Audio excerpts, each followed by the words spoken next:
Praise the Lord. இந்த கால வேளையில் தெய்வீக தொடுதலுக்கு உங்கள் அனைவரையும் நாங்கள் வாழ்த்தி வரவேற்கிறோம். இன்றைக்கு 1 பேதுரு 2:23 இவ்விதமாய் சொல்கிறது, அவர் வையப்படும் போது பதில் வையாமலும் பாடுபடும் போது பயமுறுத்தாமலும் நியாய தீர்ப்பு செய்கிறவருக்கு தம்மை ஒப்புவித்தார் என்று சொல்லப்படுகிறது. பாருங்க, இயேசு கிறிஸ்து கெத்செமனே தோட்டத்திலிருந்து கல்வாரி மலை வரைக்கும் அவருடைய வாழ்க்கையில் என்ன நடந்துச்சு அப்படின்றத பேதுரு நினச்சி பார்க்குறார். அவருடைய பாடுகள் உபத்திரவத்தின் நேரத்தில் கிறிஸ்தவர்களுக்கு அறிவுரையாக சொல்லுகிறதான ஒரு வசனம் தான் இந்த வசனம்.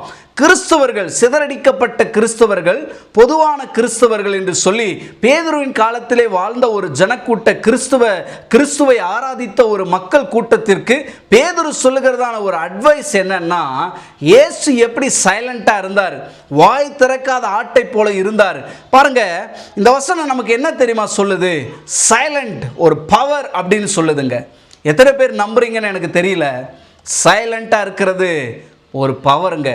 ஆனால் உலகம் சொல்லும், நீ சைலண்டாக இருந்தனா எந்த வேலையும் நடக்காது, நீ சைலண்டாக இருந்தனா நீ ஒரு கோலை, நீ சைலண்டாக இருந்தானா நீ பயந்துட்ட, நீ சைலண்டாக இருந்தனா உனக்கு ஒன்றும் தெரியாது, நீ சைலண்டாக இருந்தனா ஏதோ தப்பு செஞ்சுருக்கிற பயங்கரமா, நீ சைலண்டாக இருந்தனா உன் தலை மேலே மிளகா அரைச்சிடுவாங்க, நீ சைலண்டாக இருந்தனா உன்னை ஏறி மிதிச்சிடுவாங்க, நீ சைலண்டாக இருந்தனா தூக்கி அடிச்சிடுவாங்க.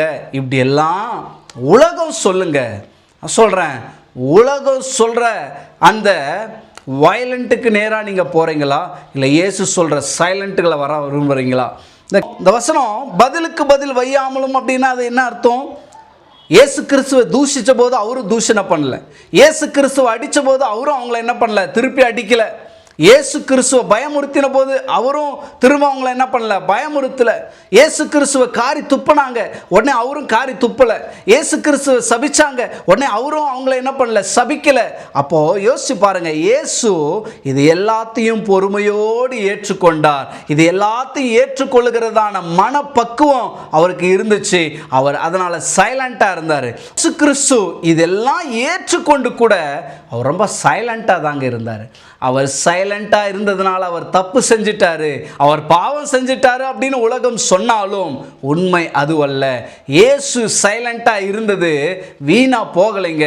இயேசு சைலண்டாக இருக்கிறதுக்கு ஒரு முன்மாதிரியை நமக்கு காமிச்சிருக்கிறார். கிறிஸ்துவ பிள்ளைகளே, உங்களுடைய வாழ்க்கையில் கூட இயேசு கிறிஸ்து காண்பித்த அந்த மாதிரியின்படி நாமளும் சைலண்டாக இருப்போம். சில பிரச்சனைகள் நம்முடைய வாழ்க்கையிலிருந்து அகற்றப்பட வேணும்னா சைலண்டாக இருங்க.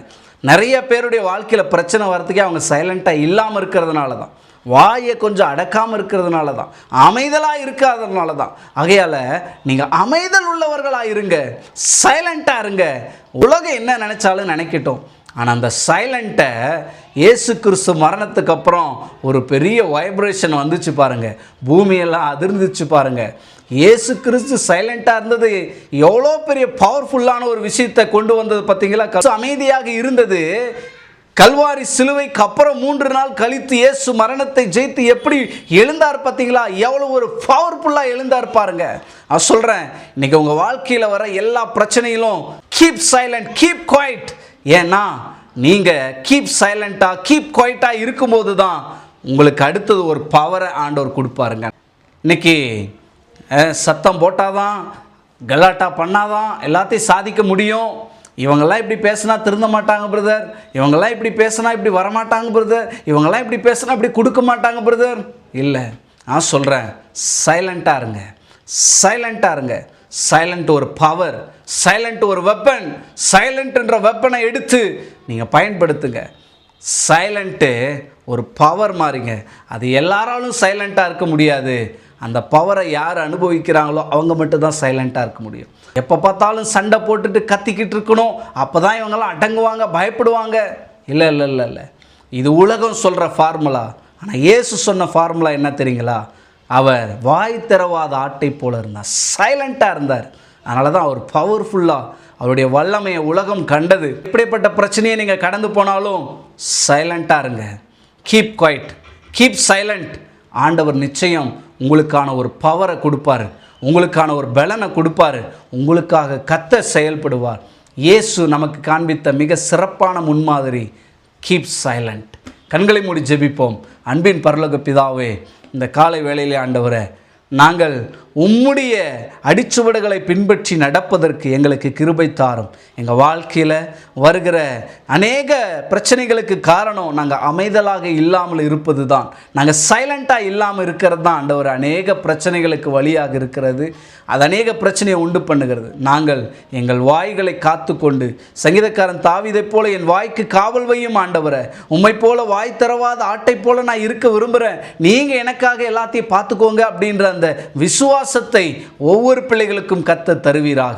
உலகத்தினுடைய வழிமுறைகளின்படி, உலகத்தினுடைய தந்திரங்களின்படி, உலகத்தினுடைய அந்த ரவுடிசம் படி நாங்கள் எங்களுடைய காரியங்களை செய்யாதபடி சைலண்டாக இருந்து இயேசு கிறிஸ்துவை போல உலகத்தை ஜெயிக்க, உலகத்தில் உள்ளவைகளை ஜெயிக்க, உலகத்தில் எழும்புகிற யுத்தங்களை ஜெயிக்க தேவனாகிய கர்த்தர் இதை பார்த்து கொண்டிருக்கிற ஒவ்வொரு பிள்ளைகளுக்கும் நீ தர வேண்டுமாக ஜெபிக்கிறோம்.